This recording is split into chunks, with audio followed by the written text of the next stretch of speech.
مهسا امینی، نامی که امروز در سراسر جهان شناخته شده. حدود ساعت 6 عصر سه‌شنبه 22 شهریور 1401 در نزدیکی ایستگاه مترو حقانی در برابر چشمان برادرش توسط ماموران گشت ارشاد دستگیر شد. بعد از اعتراض برادرش کیارش به اون گفته شد که اونو برای گذراندن کلاس توجیهی حجاب به بازداشتگاه منتقل میکنن و تا 1 ساعت دیگه آزاد میشه. نیروهای گشت ارشاد برای جلوگیری از مقاومت کیارش برای عدم بازداشت مهسا اونو کتک میزنن و از گاز اشک‌آور استفاده میکنن. 2 ساعت پس از دستگیری و انتقال مهسا به ساختمان پلیس امنیت اخلاقی تهران در خیابان وزرا، مهسا بیهوش میشه و به زمین میافته. برادرش زمانی که مقابل ساختمان وزرا منتظر خواهرش بوده، از داخل ساختمون صدای فریاد میشنوه. پس از مدتی یک آمبولانس رو میبینه که از ساختمون داره خارج میشه. از یکی از سربازان در مورد علت خروج آمبولانس از ساختمون سوال میکنه.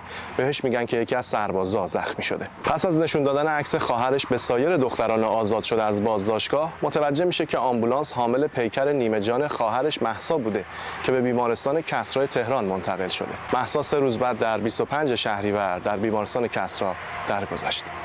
طبق گزارش‌های رسیده، مهسا در زمان رسیدن به بیمارستان به لحاظ پزشکی بر اثر ضربه وارده به سر دچار مرگ مغزی شده بوده. اولین خبرنگاری که به بیمارستان کسری رفت و خبر درگذشت مهسا امینی رو رسانه‌ای کرد، نیلوفر حامدی بود که همین امر باعث دستگیریش در 31 شهریور شد. در پی رسانه‌ای شدن خبر درگذشت مهسا، موجی از اعتراضات مردمی در ایران شکل گرفت و مردم خواستار پاسخگویی نظام و همچنین توقف ادامه فعالیت گشت ارشاد شدند. اعتراضات مردمی همزمان از شهر تهران و سقز آغاز و به تمام شهرهای ایران گسترش پیدا می‌کنه.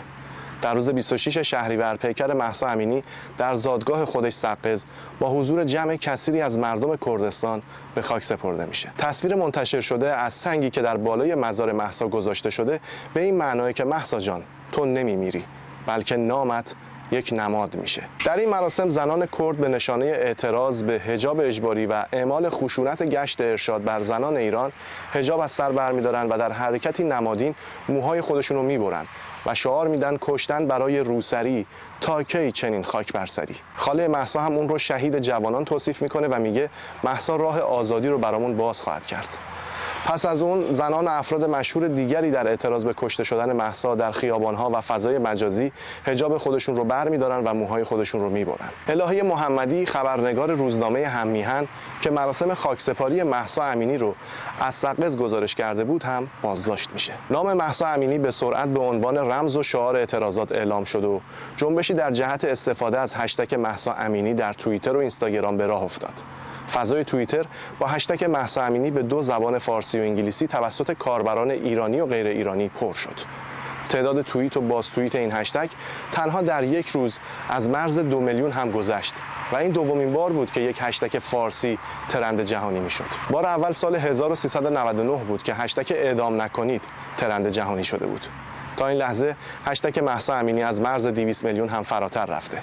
کاربران ایرانی در توییتر به عنوان برایه به بیان رویدادهای تاریخی و اجتماعی و سیاسی ایران در دهه‌های گذشته پرداختند. با گسترش توییت‌های اعتراضی برایه توسط کاربران ایرانی، شروین حاجی پور هم تصمیم گرفت موزیک ویدیویی با عنوان برایه در صفحه شخصی خودش اینستاگرام منتشر کنه که در همون ساعت اولیه انتشار بیش از 20 میلیون بار پلی شد.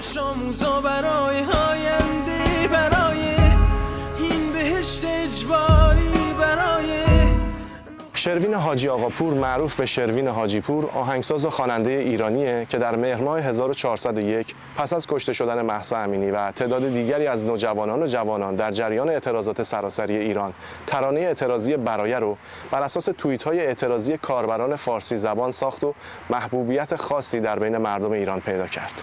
این ترانه در عرض 3 روز به 40 میلیون بازدید رسید که در نوع خودش رکوردی کم سابقه به شمار میره. شروین حاجی پور در 10 فروردین 76 در هادی شهر بابلسر در یک خانواده 4 نفره به دنیا آمده و فارغ التحصیل رشته اقتصاد و عضو کانون موسیقی دانشگاه مازندرانه. از 8 سالگی در کلاس‌های موسیقی مختلفی آموزش دیده و با شرکت در فصل اول برنامه عصر جدید تونست استعداد خودش رو در زمینه موسیقی به نمایش بگذاره و نامش رو به عنوان یک خواننده مطرح کنه. هرچند که در این برنامه موفق به راهیابی به مرحله پایانی نشد، اما پس از اتمام کارش در این برنامه دست از فعالیت نکشید. شروین با شناخت از همه سبک‌های موسیقی به سبک ویژه خودش رسیده و در نوازندگی پیانو هم مهارت داره. این موزیک ویدیو رو میتونیم به نوعی هنر اعتراضی هم بنامیم. هنر اعتراضی چیه؟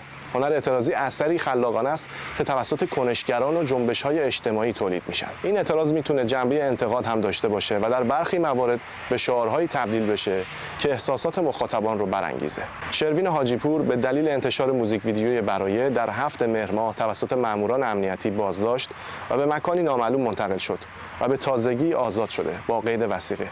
پس از بازداشت شروین توسط نیروهای امنیتی، موزیک ویدیوی برایه از پیج اینستاگرامیش هم حذف شد. اما حذف این موزیک ویدیو به منظور جلوگیری از انتشار بیشتر اون با شکست مواجه شد، چرا که پس از انتشار خبر بازداشت شروین، موزیک برایه توسط بسیاری از شخصیت‌های مشهور ایران و جهان و همچنین کاربران ایرانی به زبان‌های مختلفی بازنشر شد و به صدای ایران تبدیل شد. به امید آزادی همه جوان‌های معترض ایرانی. امیدوارم از این برنامه خوشتون اومده باشه. تا یه برنامه دیگه، خدا نگهدار.